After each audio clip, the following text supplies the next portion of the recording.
But Rob, thanks. I think let's go straight to you. We've heard from Mutabane, who worked with him at the Xhosa commentary, but from a broadcasting perspective, entertaining perspective, Rob, as well as radio, just maybe share some thoughts that you can with us at this stage.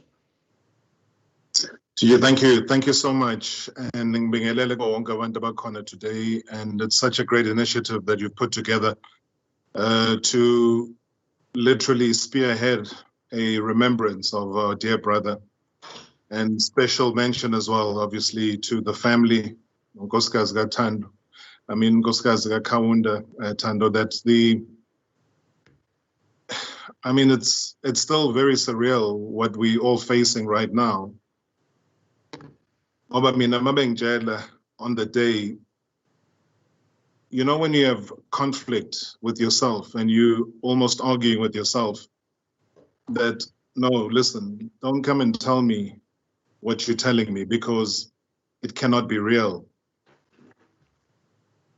And in just trying to motivate and make the family understand why and how we even got to like and love Kaunda, especially from a radio side. And you've got to remember that radio, when we started the concept of room dividers was basically to try and bring to the fore a big battle that we had on our hands.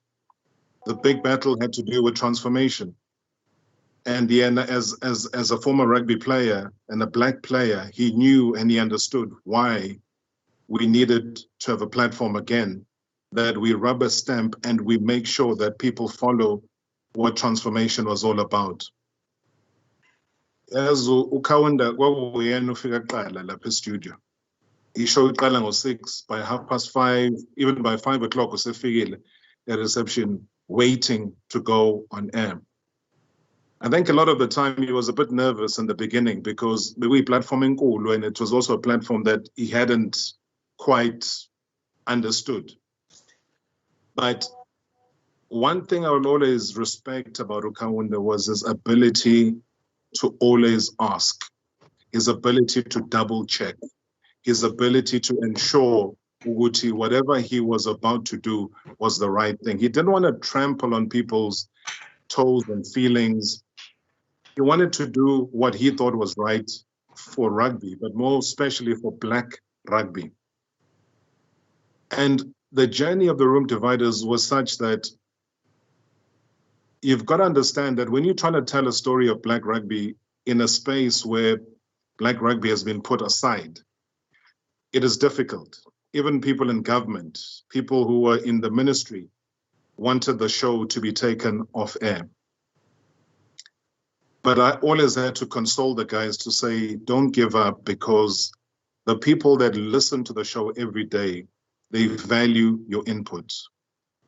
Kaunda was always prepared. You know, he always knew his stats. He always knew what was happening. He was Mr. Rugby personified. And his arguments with Utando Manana, his arguments with Lawrence Sipaka were very classic. But they depicted somebody who wanted to see change.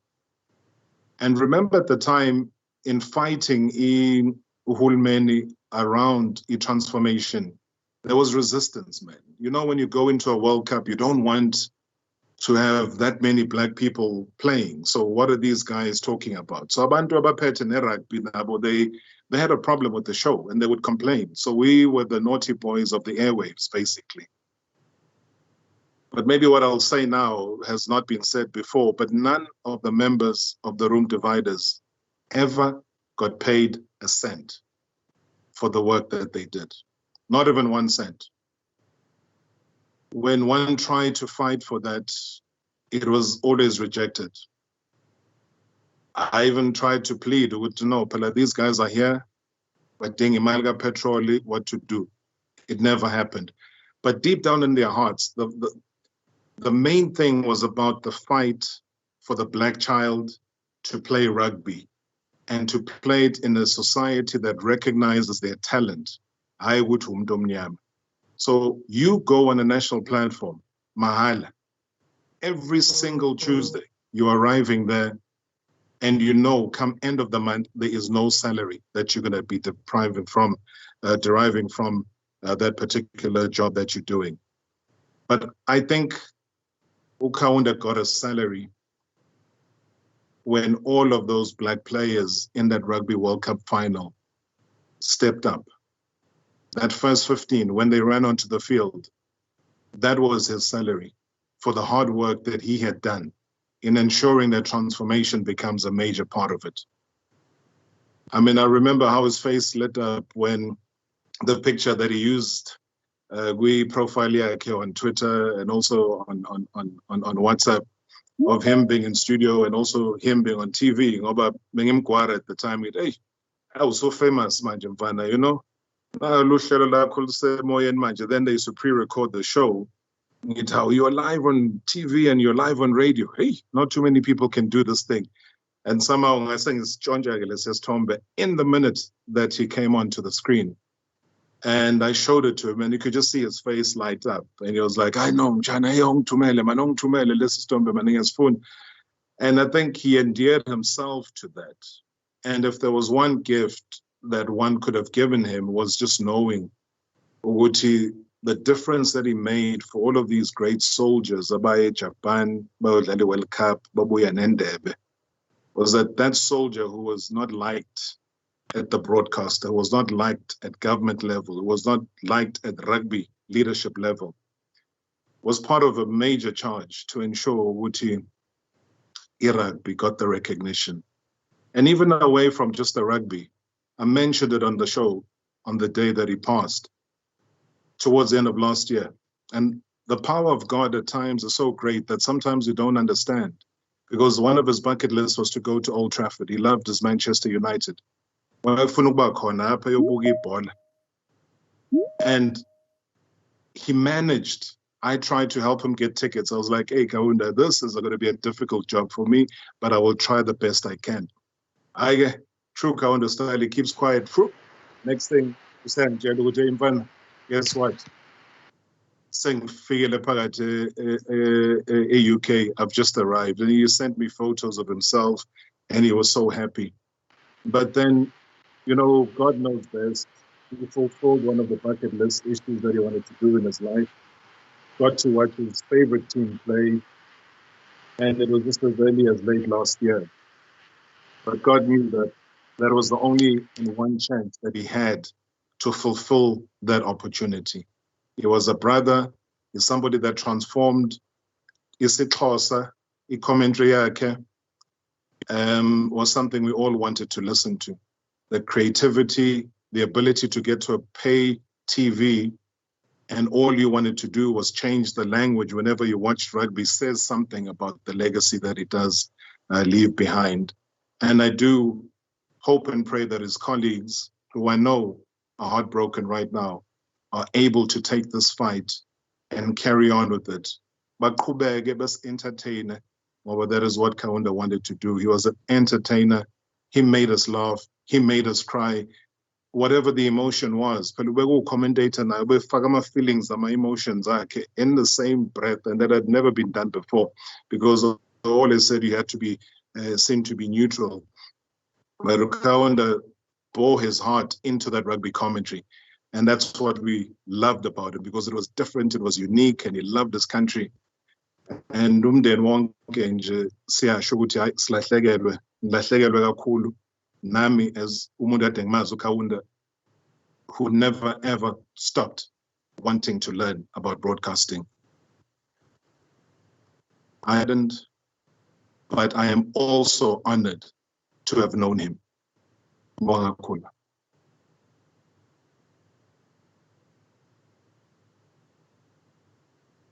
Thank you, Rob. Masibulele Poti, and yeah, I think those words ring very true. Kaunda was definitely that kind of giant who would, you know, talk to power, but not without numbers. You know, I remember around about the time that John described when he was talking, he calls me, he's like, TJ, I want you to run the numbers for me. I think you look like you know what's going on with numbers.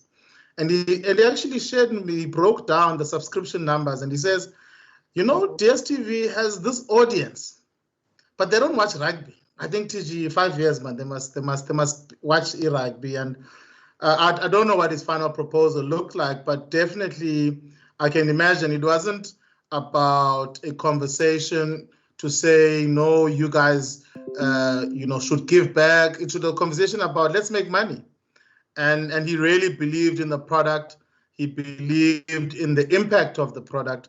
And often he would say to me, but hey, you know, people underestimate even the impact of just being coached. And I think the mentality becomes different. And it's not just isiXhosa. I think it's right across all languages and right across our identity. And Kaunda, you know, I often have been saying this past 2 weeks, he was a freedom fighter, but he was a quiet one. In the sense that he wasn't trying to be political, but he spoke everything black.